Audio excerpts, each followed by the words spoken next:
ఆర్థిక ఇబ్బందులతో కొట్టుమిట్టాడుతున్న ఆంధ్రప్రదేశ్లో సంపద సృష్టించాలంటే P3, P4 విధానాల అమలు తప్పనిసరి చేస్తూ ఆంధ్రప్రదేశ్ కేబినెట్ నిన్న 10 వైద్య కళాశాలను ప్రైవేట్ భాగస్వామ్యంతో నిర్మించాలన్న ప్రతిపాదనపై మాత్రం వైసీపీ పార్టీ పూర్తిగా నిరసిస్తుంది.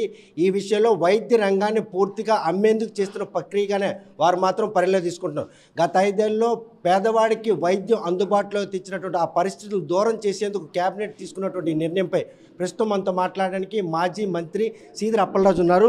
చూస్తే కనుక ఏ విధంగా తీసుకోవచ్చు ఈ ఫార్మేట్ని? ఈరోజు వైద్యం ఇప్పటికే అందం ద్రాక్షగా ఉంది. అందుబాటులోకి తెచ్చిన వైద్యాన్ని దూరం చేసేందుకు ఈరోజు ఆ వైద్యం అన్నది ఇంకా ఖరీదుతో కూడుకున్నట్టు పరిణామంగా భావించవచ్చా? నిన్న క్యాబినెట్లో తీసుకున్నటువంటి 2 నిర్ణయాలు వైద్య ఆరోగ్య రంగంలో ఈ రాష్ట్రాన్ని పూర్తిగా అంధకారంలోకి నెట్టేసేటటువంటి నిర్ణయాలుగా నేనైతే భావిస్తూ ఉన్నాను. అందులో ఒకటి మెడికల్ కాలేజీలను ప్రైవేట్ పరం చేయటం, 2 ఆరోగ్యశ్రీని నిర్వీర్యం చేస్తూ ప్రైవేట్ బీమా కంపెనీలకు అప్పచెప్పడం అన్నటువంటిది నిజంగా ఒక చీకటి అధ్యాయం. ఏమా నిర్ణయాలు, ఏమా పరిపాలన? ఆ నిర్ణయంలో ఏ నష్టం జరగబోతుంది ప్రజలకు ఆరోగ్య దృష్ట్యా? అదేవిధంగా ఏ వైద్యం కోసం అయితే ఉచిత చూపి చదువుకోవాలని ఆసక్తి ఉన్న విద్యార్థులు కూడా ఎటువంటి నష్టం జరిగే అవకాశం? మనం ఇటీవల కాలంలో ఒక నెల 2 నెలల క్రితం ఫారెన్ మెడికల్ గ్రాడ్యుయేట్స్ ధర్నా చేయటం, పోలీసులు వాళ్ళని లాగి దూషించటం లేకపోతే దాడి చేయటం మనం అందరం చూసాం. ఎందుకంటే బయటికి వెళ్ళి చదువుకోవాల్సినటువంటి అవసరం ఎందుకు వచ్చింది ఆంధ్రప్రదేశ్ విద్యార్థులకి? ఇక్కడ తగినన్ని మెడికల్ సీట్స్ లేకపోవడం వల్ల. ఇదే కదా, దిస్ ఇస్ ది ఫ్యాక్ట్.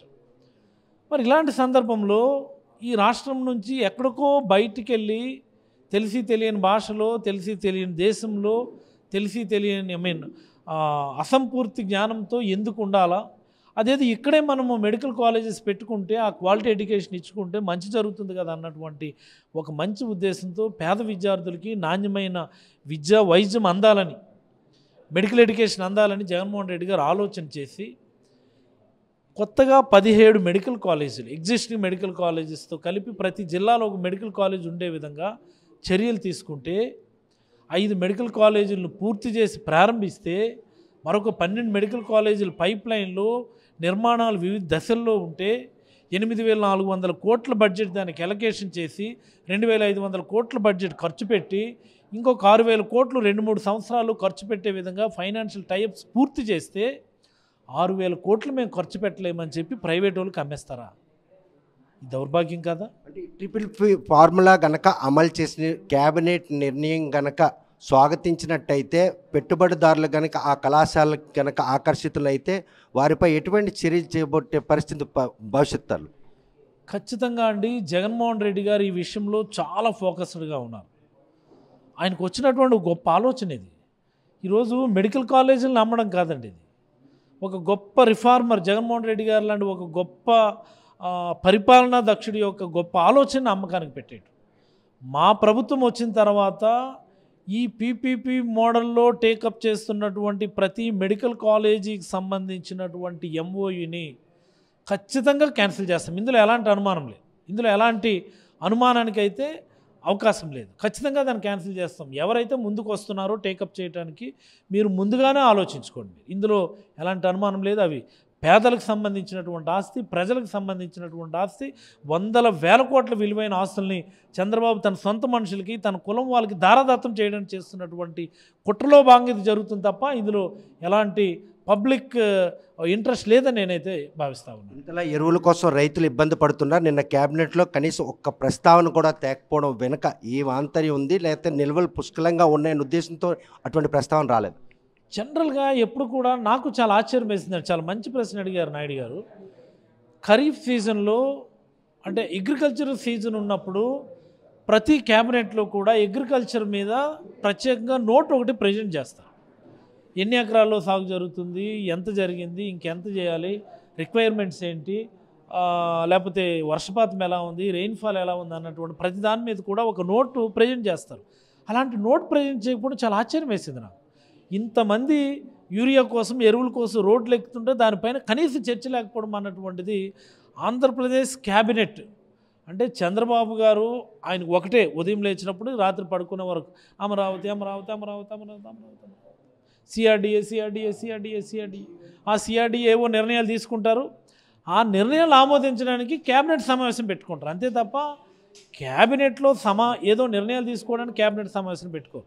సిఆర్డిఏలో నిర్ణయాల్ని ఆమోదించడం కోసం మాత్రమే క్యాబినెట్ని టైమింగ్ అలా ఉంటుంది తప్ప మరొకటి కాదు. ఇది కేవలం అమరావతిలో వాళ్ళ పెద్దల కోసం జరుగుతున్నటువంటి క్యాబినెట్ నిర్ణయాలు తప్ప ఇది across the state by and large రాష్ట్ర ప్రజలందరి కోసం ఉద్దేశించినటువంటి క్యాబినెట్ అయితే కాదని. రైతులు రోడ్డులెక్కి క్యూలు కట్టి కుటుంబాలతో పాటు ఎరువుల కోసం పాటలు పడుతుంటే సమృద్ధిగా నిలవలున్నాయి, మీరెవరూ ఆందోళన చేయట్లేదని ఒక ఓదార్పు చర్యగా చేసిన ప్రకటన ఏ విధంగా తీసుకోవచ్చు? అంటే చంద్రబాబు ఏంటంటే 4వసారి ముఖ్యమంత్రి కావడం వల్ల అంటే ప్రజలు 4వసారి నాకు ముఖ్యమంత్రి చేశారు అన్నటువంటి ఒక అహంభావంలోకి వెళ్ళిపోయారని నేను భావిస్తూ ఉన్నాను. ఈ మాటలు నేను అనడానికి నా స్థాయి సరిపోకపోవచ్చు. నేను చాలా చిన్నవాడిని అయిన ఉండొచ్చు ఈ మాట మాట్లాడడానికి. కానీ నాకు అనిపించినటువంటి మాట 4వసారి ముఖ్యమంత్రి అవడం వల్ల ఆ అహంభావం వచ్చిందేమో, లేకపోతే వాస్తవిక పరిస్థితులను అర్థం చేసుకోకుండా వాస్తవాల్ని పరిగణలోకి తీసుకోకుండా ఎవరైనా దీనిపైన దుష్ప్రచారం చేస్తే మేము చర్యలు తీసుకుంటామనడం ఎలా మనం ఆలోచించాలి? ఈరోజు ఈనాడులో ఒక వార్త రాశారు యూరియా నిజంగా రైతులకు అందలేదు, రైతులకు తగినంత ఎలొకేషన్ జరగలేదు అని రాశారు. వాళ్ళ మీద చర్యలు తీసుకుంటారా? మీరు చెప్పండి. రైతులు ఎందుకు ఇప్పుడు రోజు సోషల్ మీడియాలో ఫోటోలు వస్తున్నాయి, లైన్ కట్టినటువంటివి, రైతులు మాట్లాడుతున్నటువంటివి, రైతులు కర్చీఫ్లు వేసుకొని చెప్పు లైన్లో పెట్టుకున్నటువంటి ఫోటోలు వస్తున్నాయి. బ్లాక్లో కొనుక్కుంటున్నారు, 700కి 800 900కి 1500కి కొనుక్కుంటున్నారు. ఇవే వాస్తవాలు కాదా? మీరు వాస్తవాలను మీరు పరిగణలోకి తీసుకోకుండా అలా మాట్లాడితే మేము చర్యలు తీసుకుంటాం, ఆ విషయాలు ఎవరైనా ప్రచారం చేస్తే చర్యలు తీసుకుంటామంటే దీన్ని నియంతృత్వం అంటారు తప్ప ప్రజాస్వామికం అన్నం. స్త్రీ శక్తి పథకంలో భాగం కూడా అహంభావం నుంచే నియంతృత్వం పుడుతుంది. ఆల్రెడీ ఆయన ఆ పర్టికులర్ స్టేజ్కి రీచ్ అయిపోయినారని నేనైతే భావిస్తాను. లేకపోతే సోషల్ మీడియాని కట్టడి చేయడానికి ప్రత్యేకంగా చట్టం తెస్తామంటే ముందుగా మీ పార్టీలో కింద స్థాయిలో ఉన్నటువంటి ఐటీడీపీలో ఉన్న ప్రతి ఒక్కరిని కూడా బొక్కలేసారు. ఐటీడీపీ అన్నటువంటి ఆర్గనైజేషన్లో దాని ఆర్గనైజేషన్ పెట్టినటువంటి లోకేష్ గారు చూసి అందరినీ కూడా ముందు బొక్కలేసారు. తర్వాత మీరు మాట్లాడాలి. అంత దుష్ప్రచారం చేశారు మీరు జగన్మోహన్ రెడ్డి గారు. ఇదే కదా పాయింట్. స్త్రీ శక్తి పథకంలో సూపర్ 6 పథకాల అమల్లో భాగంగా స్త్రీ శక్తి పథకాలు ఆర్టీసీ బస్సుల్లో ఉచిత బస్సు ప్రయాణం మహిళలు కల్పించడం అనవసరంగా మీరు రద్దాంతం చేస్తున్నారు. ఉచిత బస్సు ఇస్తామని ప్రామిస్ చేశారు, మీరు ఇవ్వండి. మేము రాద్ధాంతం చేయడం ఏంటి? మీరు ప్రామిస్ చేశారు, మీరు ఇవ్వండి.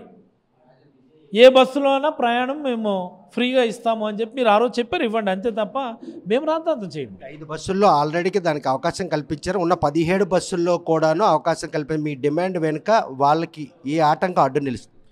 సూపర్ 6 హామీ చెప్పినప్పుడు చంద్రబాబు నాయుడు గారు చాలా స్పష్టంగా వీడియో ఉంది కదా, ఎలాంటి షరతులు లేకుండా సూపర్ 6 హామీల్ని మేము అమలు చేస్తాము, ఇదే కదా అని చెప్పింది. అదే మేము చెప్తున్నాము, షరతులు లేకుండా మీరు అమలు చేయండి. స్త్రీ శక్తి అంటారు, ఇంకోటి అంటారు.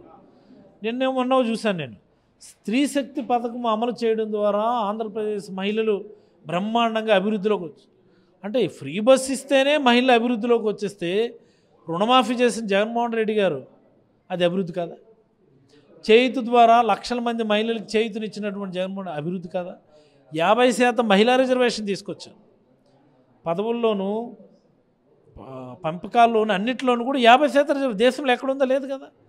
దానివల్ల అభివృద్ధి చెందలేదు, కానీ ఫ్రీ బస్ ఇవ్వడం వల్ల మహిళలు అభివృద్ధి. ఇది స్త్రీ శక్తి అట. మళ్ళీ దాని పేరు కనుక ఏదైతే వ్యవసాయ పనిముట్లు కొనుగోలులో ఆగ్రో ఎండి సెలవు పెట్టి వెళ్ళిపోవడం, ఆయన ఆకస్మిక బదిలీ, ఈ పరిణామాలన్నీ వ్యవసాయ శాఖ మంత్రి వైఖరిపై నోరు మెదిపే పరిస్థితి లేదు అసలు ఏమైంది.